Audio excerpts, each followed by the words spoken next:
Hay un debate bastante interesante entre dos de los autores de fantasía más talentosos que hay.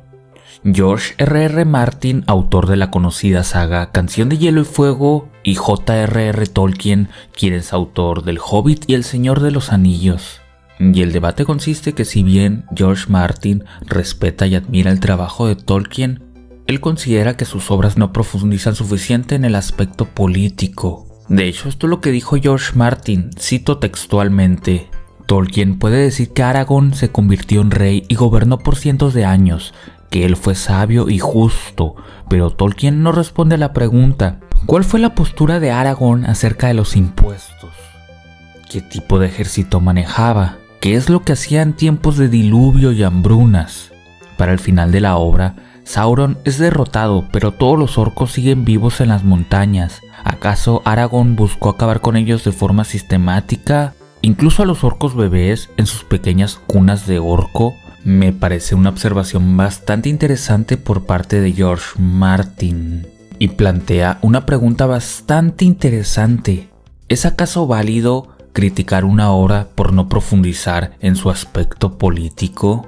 A ver, si es una obra que no tiene más pretensiones que entretener, supongo que no habría problema, pero en cuestión de aquellas que intentan construir un mundo y una sociedad con sus costumbres y ritos, ¿qué tan importante es que profundicen en la política?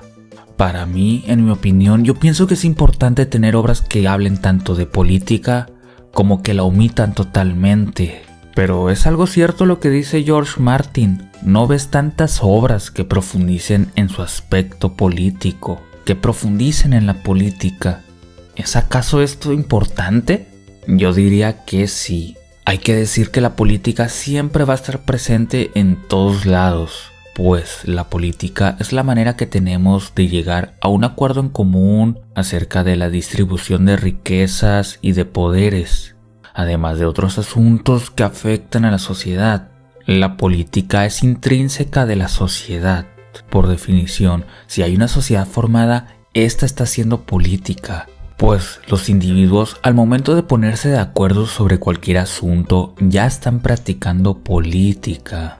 Y quisiera reiterarlo para que quede bastante claro: la política está en todos lados. La política es el diálogo sobre la distribución de poderes y riquezas.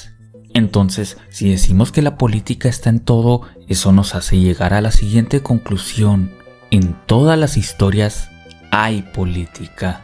En todas las caricaturas hay política de manera implícita. Pues al final, ¿qué son las historias sino relatos de individuos que conviven en sociedad? Esta conclusión es bastante interesante. Esta cuestión de la política en las caricaturas a veces pasa muy desapercibido, pues casi siempre si hay una instancia donde se muestra política en la caricatura, esta más que nada es una sátira o una parodia a la política que tenemos en la vida real. La política en Dimmsdale, la política en Springfield, en Saltadilla. Probablemente la política de estos lugares es bastante parecida a la nuestra, pues son mundos que están basados en el nuestro. Pero también es bastante interesante el debatir cómo puede llegar a ser la política en mundos que están basados más que nada en la fantasía, o que son distintos a los nuestros. Pero también puede ser interesante debatir cómo es la política en mundos que son un poquito más fantasiosos. ¿Cómo es la política en el fondo de Bikini? Ciertamente tiene que ser por lo menos un poquito distinta a la nuestra, pues son personajes que no son humanos y ya con eso, la forma que tienen de organizarse y convivir, sus necesidades y derechos tienen que ser diferentes a los nuestros. Es bastante interesante dialogar, pensar sobre cómo puede ser la política en el mundo de Bob Esponja. Un ejemplo de una obra enriquecida por profundizar en la política de su mundo es Hora de Aventura. No miento cuando digo que el mundo de O es el más amplio de todas las caricaturas. Aquí tenemos una gran variedad de reinos, de criaturas, de deidades, un lore bastante extenso. Por cierto, en esta obra Abraham Lincoln es rey de Marte. Ciertamente, la cuestión política indirectamente convirtió a Hora de Aventura en una de las caricaturas más populares de los últimos tiempos. Y es una muestra de que si profundizas y desarrollas la cuestión política en tu mundo o en tu caricatura, esta va a ser del agrado de muchos. Como curiosidad, en Dragon Ball pocas veces se profundiza en el aspecto político, pues es una obra que trata de tomarse no tan en serio. Pero me llama bastante la atención que tienen un personaje que tiene el título de Rey del Mundo.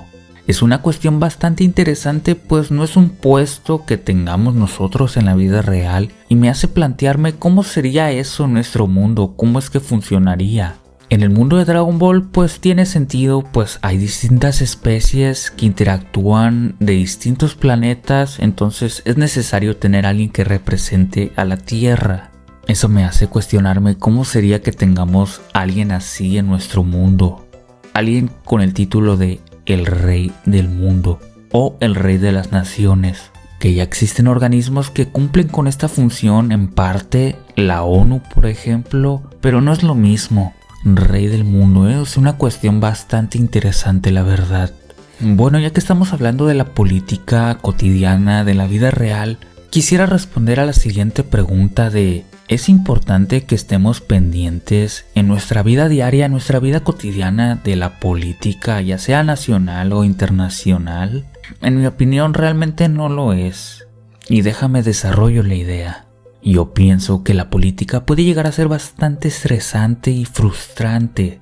Yo soy de la postura de que si algo no está a tu alcance, es mejor no prestarle atención, pues esto solo va a agotarte física y mentalmente. Y siendo sinceros, pienso que la gran mayoría de nosotros no estamos actualmente en un punto de estabilidad donde podamos permitirnos entrar a la política. Pienso que como sociedad deberíamos prestarle más atención a los políticos y cómo distribuyen nuestros recursos. Por supuesto que sí, pero antes de eso, tu prioridad debería ser alcanzar una estabilidad. Pienso que tu prioridad debería ser desarrollarte como persona y ayudar a quienes te rodean. Y después de haber alcanzado cierta competitividad como persona, ya puedes entrar un poquito paulatinamente a la política.